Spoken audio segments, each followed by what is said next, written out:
Hello guys, I want to show you today how do you split your members to obtain your tower model.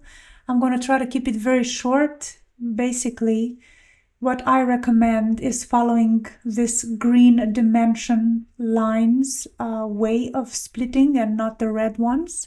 So please don't go splitting into the amount of mini members, if we can call it that way, that pertain to each redundant member.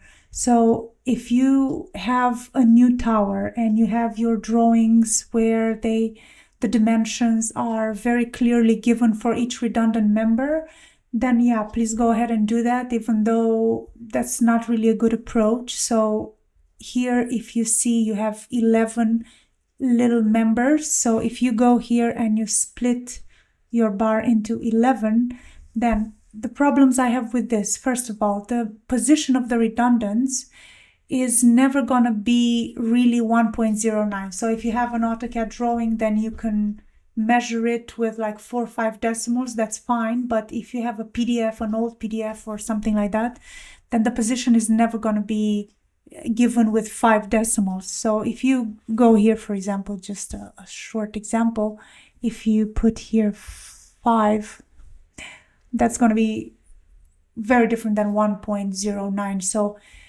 please don't assign height for redundant members. Keep them within your panel. Another issue that I would have with splitting this way is that now, obviously, before the split, this can only be one group, one profile. And now, because the reality is different, you have separate groups and separate profile. This is one profile, 127, and this one is 155. So definitely you have to consider each panel as a separate group.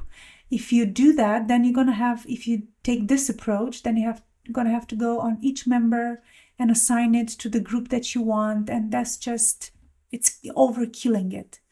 Another problem with this approach is if you do, let's say, family manager, and you want to split here. Let me press an F2. You want to split here.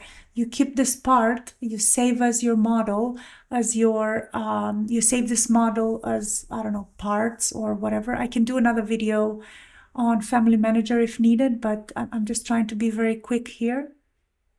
So if you keep this part and you save this model separately, then you're going to want to delete this part, right, to keep the bodies and add this length, and then you have another height of towers and so on. So if you want to delete this joint, so in this case, all this, you can't really do that automatically because all these intermediate joints that have been defined in this manner are now depending on the top and on the bottom. So you can't really, you have to first manually take every joint and remove the dependencies to the one at the top and at the bottom. So you have to break the dependencies. So that's another, overdoing things that are not really needed. So my recommendation is, again, try to keep the redundant members out of the main split. I think if we can sum up with one sentence this video, that would be it. Like, try to see the cute in parentheses, the cute in quotes, sorry, the cute dimensions that you have for your tower. Make that panels, separate panels, and then you go and you split for redundant members.